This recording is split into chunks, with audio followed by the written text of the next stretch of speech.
So I watched the movie Fargo for the first time the other day, and while I loved its simple small-town aesthetic, interesting characters, and the iconic wood chipper scene, one thing struck out to me. I didn't even have to go a minute into the movie to find it. So the movie starts up, right, and I'm greeted with this message. This is a true story. The events depicted in this film took place in Minnesota in 1987. At the request of the survivors, the names have been changed. Out of respect for the dead, the rest has been told exactly as it occurred. It seemed simple enough. My expectations of the movie I was watching naturally shifted to a more realistic tone. If a simple paragraph at the beginning told me anything, is that this story was based in reality. Real people died. Real police were involved. Someone had to find the source material to adapt this, respecting everyone in the process. It's like how they sometimes put based on a true story at the beginning of a horror movie. I mean, it's pretty obvious it's exaggerated greatly from the source material. No, the monster probably didn't know the main character from childhood. Or no, that character didn't have to die for the plot to have some stakes. But the simple act of putting based on a true story at the beginning of a film tends to linger with you, as the work you are experiencing isn't entirely fiction. It's like having a spider crawl on your skin and then swatting it away.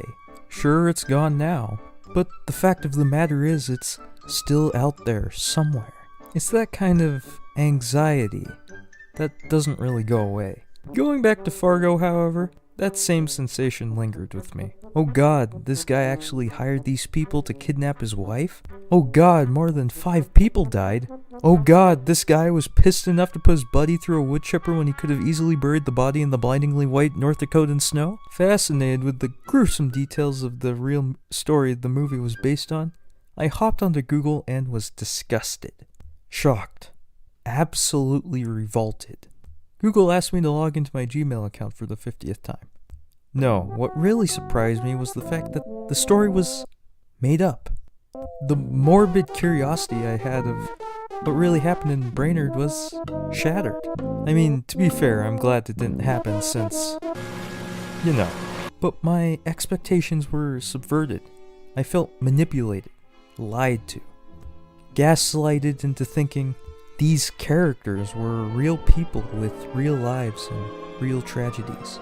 I sought to take revenge on the Coen brothers, no matter how, in whatever way. I would find them, even if I had to search the ends of the earth.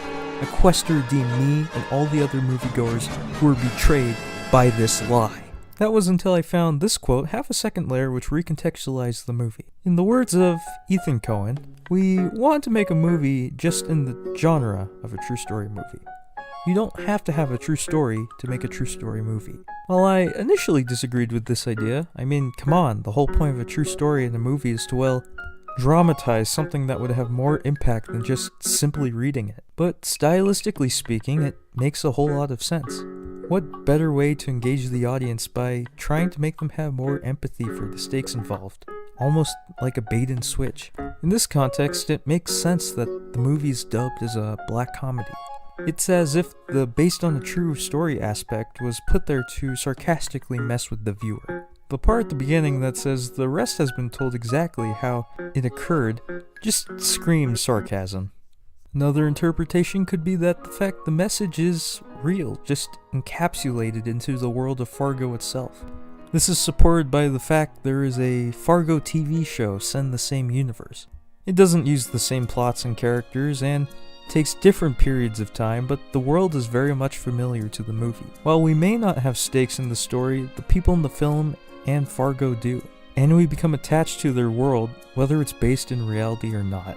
As Joel Coen said in an interview, the story was completely made up. Or as we like to say, the only thing true about it is that it's a story. To that, I agree. Just because a story is set in fiction doesn't mean it can't have the same emotional impact as a real one, and vice versa. It's all about the execution. What really matters is if the characters feel real, the world feels lived in, and the tone feels just about what you would expect. What I love about Fargo is how it's able to juggle these things so well. The best part of the movie is probably when Marge is talking to Geyer in her police car, softly scolding him like a child. She isn't really talking to him, more so she is talking to herself.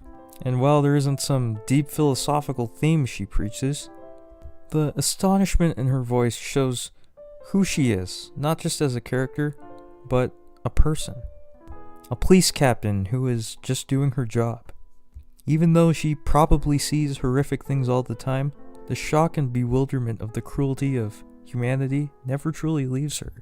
While Marge has many other scenes in Fargo that depict her pretty well, I think this one is the best at conveying how real her character feels. And even if her character isn't physically real, the impact from that scene does more than any piece of text describing her can. And that's about as real as you can get.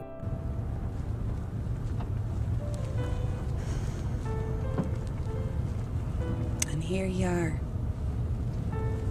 And it's a beautiful day.